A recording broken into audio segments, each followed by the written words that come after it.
Assalamualaikum warahmatullahi wabarakatuh. Hai, halo Delvers, ketemu lagi sama aku Tamara Del. Di video kali ini aku akan membahas insiden penerbangan yang terjadi pada sebuah pesawat milik salah satu maskapai dalam negeri, yaitu Lion Air dengan nomor penerbangan JT330. Kita akan masuk ke informasinya. Kita akan langsung membahas pesawat yang terlibat dalam insiden. Pesawat ini dimiliki oleh maskapai Lion Air, yaitu sebuah Boeing 737-8GP. Pesawat tersebut pertama kali digunakan atau pertama kali terbang pada tanggal 25 Oktober 2012 dan usianya sekitar 10 tahun pada saat terjadinya insiden. Jadi pada tanggal 26 Oktober 2022, sebuah pesawat Boeing 737-800NG yang dimiliki oleh maskapai Lion Air, pesawat ini terdaftar dengan registrasi PKLKK dan akan terbang dengan nomor penerbangan JT330. Pesawat tersebut terjadwal untuk terbang dengan rute Bandara Internasional Soekarno-Hatta Tangerang, Banten menuju ke Bandara Internasional Sultan Mahmud Badarudin II Palembang. Penerbangan JT330 ini mengalami delay sebanyak 2 kali. Seharusnya pesawat itu take off pada pukul 15.10 waktu Indonesia Barat. Namun ternyata sampai pukul 16.10 waktu Indonesia Barat, penumpang masih belum masuk ke dalam pesawat. Nah, para penumpang ini baru diperbolehkan masuk ke dalam pesawat pada pukul 16.30 waktu Indonesia Barat. Ketika para penumpang ini naik ke dalam pesawat, justru mereka mengalami sesuatu yang aneh. Karena AC di pesawat ini terasa tidak dingin, malah terasa pengap. Mengutip dari berbagai media, Corporate Communication Strategic of Lion Air yaitu Bapak Danang Mandala Prihantoro mengatakan bahwa penerbangan pesawat JT330 dijalankan sesuai dengan prosedur operasi standar atau SOP. Beliau juga mengatakan bahwa sebelum keberangkatan, pesawat Boeing 737-800NG dengan registrasi PKLKK dinyatakan layak dan aman dioperasikan melalui pengecekan awal atau pre-flight check. Setelah proses penanganan operasional, layanan penumpang dan kargo di darat selesai, Lion Air JT330 lepas landas pada pukul 17.13 waktu Indonesia Barat dari Bandara Internasional Soekarno-Hatta Tangerang, Banten. Fase awal ketika pesawat itu mengudara semuanya nampak normal dan pilot menjalankan pengoperasian pesawat berdasarkan prosedur. Namun ketika pesawat itu berada di ketinggian jelajah 3.000 kaki, pilot merasakan kinerja pada salah satu komponen mesin pesawat tidak sesuai dengan yang semestinya. Karenanya, pilot memutuskan untuk kembali ke bandara asal atau RTB atau Return to Base menuju ke Bandara Internasional Soekarno-Hatta. Pesawat tersebut mendarat dengan normal walaupun dari beberapa keterangan penumpang sempat disebutkan pesawat itu terhentak ketika menyentuh runway. Namun semuanya nampak normal dan juga lancar hingga pesawat itu berada di runway. Pesawat kemudian diparkir di landas parkir atau apron. Seluruh penumpang diarahkan untuk menuju ke ruang tunggu atau boarding gate guna mendapatkan informasi lebih lanjut. Proses penumpang keluar dari pesawat juga dilakukan secara normal. Bahkan sebuah video juga memperlihatkan ketika para penumpang turun dari pesawat dengan masalah yang dialami oleh pesawat tersebut, yaitu salah satu mesinnya terbakar. Penerbangan JT330 kembali diterbangkan namun dengan menggunakan pesawat Boeing 737-800NG yang berbeda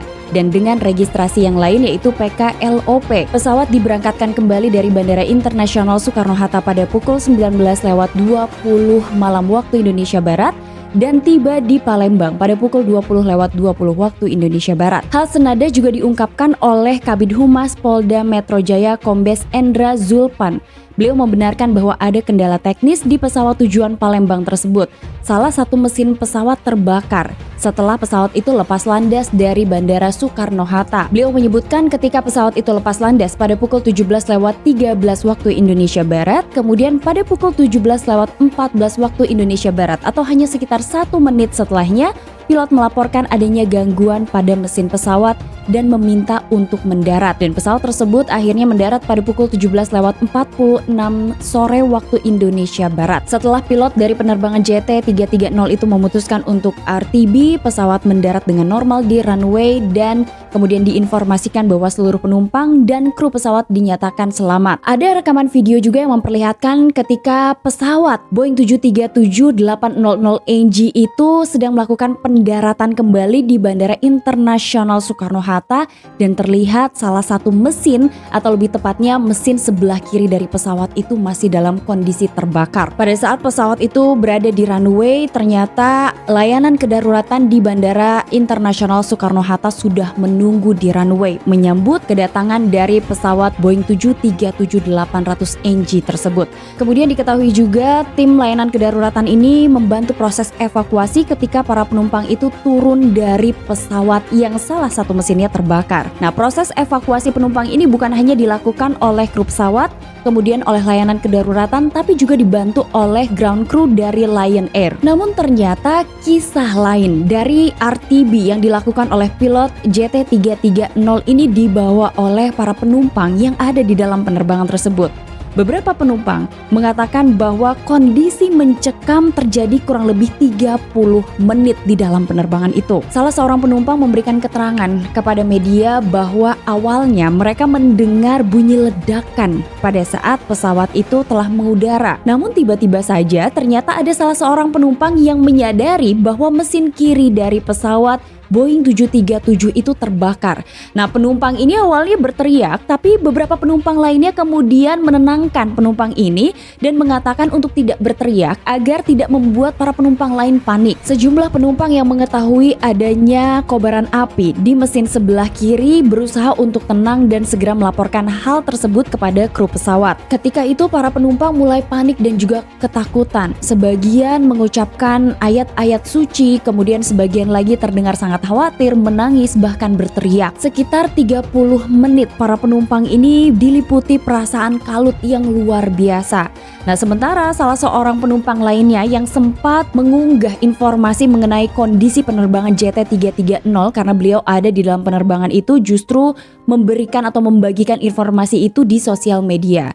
Nah, ia mengatakan bahwa memang terjadi ledakan. Kemudian beberapa saat setelahnya terdengar bahwa penumpang mulai menyadari adanya api di mesin kiri pesawat. Setelah itu para penumpang yang ada di bagian depan langsung memberitahu pramugari dan pramugari langsung menginformasikan kondisi penerbangan itu kepada kapten. Salah satu video yang viral dibagikan oleh penumpang JT330 itu memperlihatkan bagaimana kondisi kabin penerbangan JT330 ketika salah satu mesin pesawatnya terbakar. Saat itu terlihat kabin penumpang cukup gelap, hanya ada cahaya redup, tapi saat itu terdengar teriakan-teriakan, kemudian tangisan dan doa-doa yang dilantunkan oleh para penumpang. Nah, para penumpang ini baru tenang setelah mendengar pilot mengumumkan bahwa sebentar lagi pesawatnya akan mendarat. Yang disadari oleh beberapa penumpang saat itu adalah ketika sekitar 30 menit terakhir sebelum pesawat mendarat, pesawat itu ternyata terbang tidak terlalu tinggi lantaran rumah penduduk masih terlihat jelas. Setelah pesawat itu berhasil mendarat, para penumpang yang awalnya tegang dan banyak berdoa hingga kemudian menangis,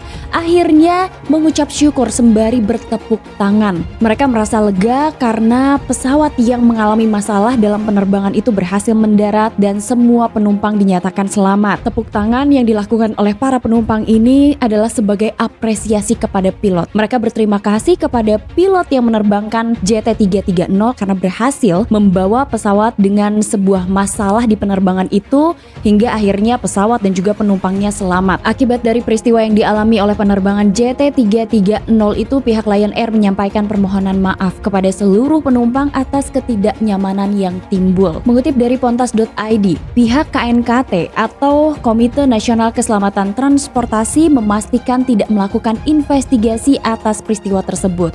KNKT menyampaikan bahwa mereka mengikuti metode risk-based analysis yang direferensikan oleh Organisasi Penerbangan Sipil Internasional atau ICAO. Analisis ini menimbang kemungkinan terburuk yang bisa terjadi dan proteksi apa yang tersedia untuk mencegah agar tidak terjadi lagi kecelakaan. Menurut keterangan KNKT yang diwakili oleh Kapten Nur Cahyo Utomo, beliau menyebutkan bahwa dalam kejadian mesin pesawat terbakar tersebut, proteksi yang tersedia adalah peringatan engine fire warning atau sistem pemadam api di mesin.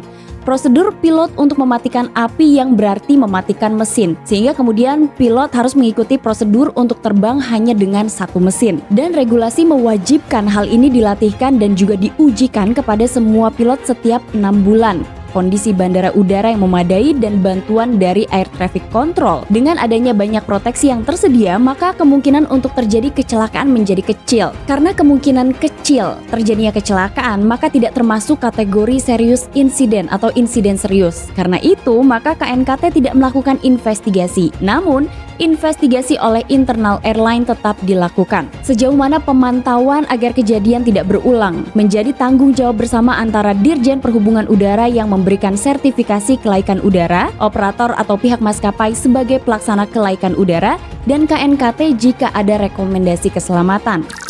Kita akan masuk ke pembahasan mengenai pesawat Boeing 737-800NG atau pesawat yang terlibat insiden pada penerbangan JT330. Boeing 737 Next Generation atau Boeing 737NG adalah pesawat berbadan sempit yang ditenagai oleh dua mesin jet dan diproduksi oleh Boeing Commercial Airplanes. Pesawat itu diluncurkan pada tahun 1993 sebagai turunan generasi ketiga dari Boeing 737. Pesawat ini telah diproduksi sejak tahun 1997 dan merupakan peningkatan dari seri 737 klasik 300, 400, dan 500. Ketika pelanggan reguler dari Boeing, yaitu United Airlines, membeli Airbus A320 yang lebih berteknologi maju dengan kontrol fly-by-wire, nah hal inilah yang mendorong Boeing untuk memperbaharui varian 737 klasik miliknya. Karena Boeing 737 klasik ini dianggap lebih lambat dan jarak tempuhnya lebih pendek. Sementara varian New Generation ini lebih efisien dan juga dianggap lebih panjang. Kemudian pada tahun 1991 Boeing memulai pengembangan serangkaian pesawat yang diperbaharui pada program Boeing 737NG. Menurut salah satu media penyedia data penerbangan, ada hampir sekitar 25.000 pesawat penumpang yang beroperasi di seluruh dunia.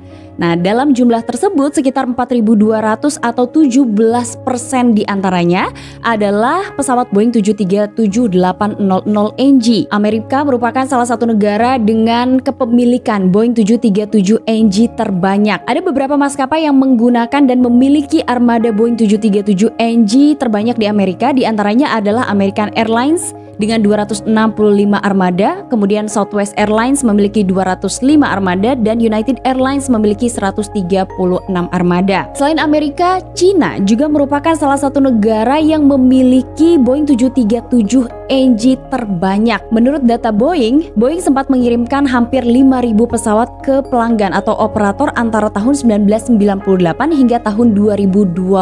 Mengutip dari Aviation Safety Network atau ASN, Boeing 737-800 ini pernah mengalami 23 kecelakaan tercatat sejak tahun 2006 hingga tahun 2020. Beberapa kecelakaan itu tercatat seperti pada kecelakaan yang dialami oleh China Eastern Airlines 5735 dan juga pada penerbangan Lion Air JT904. Kita sedikit mengingat mengenai penerbangan MU5735. Pesawat itu berangkat pada tanggal 21 Maret 2022 dari Kunming menuju ke Guangzhou menggunakan pesawat Boeing 737-800NG. Namun pesawat yang membawa 132 orang penumpang itu hilang kontak setelah mengudara sekitar 1 jam. Nah, pesawat itu seharusnya sudah dalam posisi final approach. Namun ternyata pesawat itu diketahui tiba-tiba saja jatuh dengan sangat cepat sekitar 450 knots. Dan kondisinya saat itu cuaca mendung. Dan dari beberapa rekaman menunjukkan bahwa pesawat Boeing 737-800NG itu jatuh dalam posisi vertikal. Setelah pesawat itu jatuh dalam posisi vertikal, pesawat menghantam daratan, kemudian terjadi kebakaran sehingga seluruh penumpang dinyatakan meninggal dunia. Nah, tragedi penerbangan ini masih diinvestigasi oleh NTSB yang bekerja sama dengan Biro Investigasi asal Cina sampai saat ini.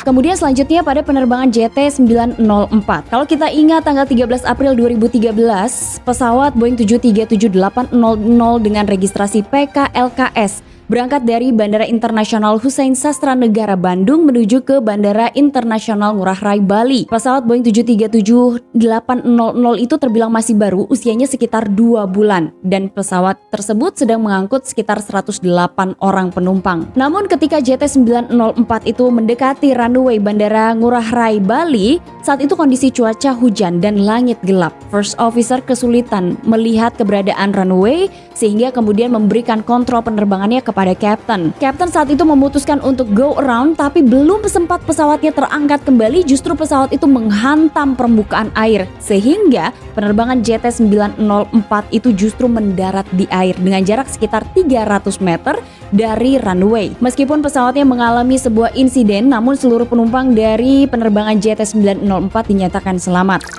Nah, sedikit informasi tambahan, ternyata pihak Boeing ini pernah melakukan inspeksi pada pesawat-pesawat Boeing 737-800NG. Nah, dari sekitar 810 pesawat yang dilakukan pemeriksaan, mereka menemukan setidaknya ada 38 pesawat atau 5% diantaranya mengalami keretakan pada bagian pickle fork, yaitu bagian yang menghubungkan badan pesawat ke sayap. Setiap pesawat diketahui memiliki 4 pickle fork. Otoritas Penerbangan Amerika atau FAA menghimbau pesawat-pesawat yang mengalami keretakan tersebut dikandangkan sampai perbaikan selesai dilakukan. Itulah informasi dari channel Tamara Delf mengenai insiden yang dialami oleh JT330 dan sedikit pembahasan mengenai pesawat Boeing 737-800NG. Semoga informasi ini bermanfaat dan menjadi pembelajaran untuk kita semua. Hai halo Delvers, aku bakal langsung bacain 3 komen kalian ya. Yang pertama adalah dari Kak Hafuza Channel. Assalamualaikum, salam dari Malaysia. Waalaikumsalam. Ya, kesekian aku setiap kali komen di channelnya Dek Tamara Delf pasti ada yang selalu report. Kok bisa? Tidak mengapa, yang penting memang suka video Dek Tamara selalu dinantikan dan selalu peneman di dapur semasa masak ataupun sebagai dongengan jika mata susah mau tidur malam. Waduh, terima kasih banyak ya kakak ya. Kemudian yang berikutnya adalah dari Kak Paulo Maldini.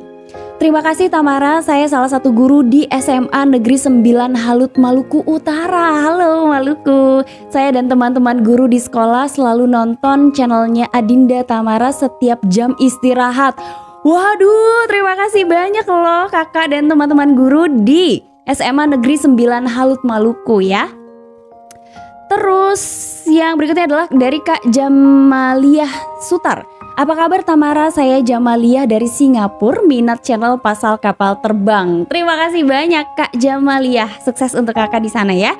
Dan terima kasih juga, aku mau salam-salam dulu sebelumnya sama Ibu Deli. Aku kebetulan kurang informasi nih, Bu Deli ini guru di SMA atau SMPK dan di mana juga aku informasinya sedikit banget, tapi aku mau menyapa Ibu Deli. Terima kasih banget udah nonton video aku dan kalau nggak salah sempat bahas video aku di salah satu kelasnya ya. Terima kasih, aku dapat informasi dari salah satu siswa yang pernah diajar sama Bu Deli. Terus aku juga mau mengucapkan salam sama Komandan dari Patwa 505 Banyuwangi. Terima kasih untuk Komandan dan teman-teman yang ada di Patwa 505 Banyuwangi ya. Terima kasih juga untuk kalian yang sudah komen, sudah nonton, sudah subscribe.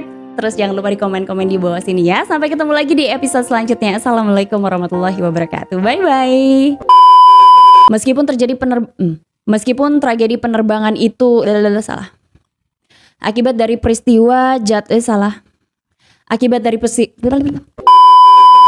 Sementara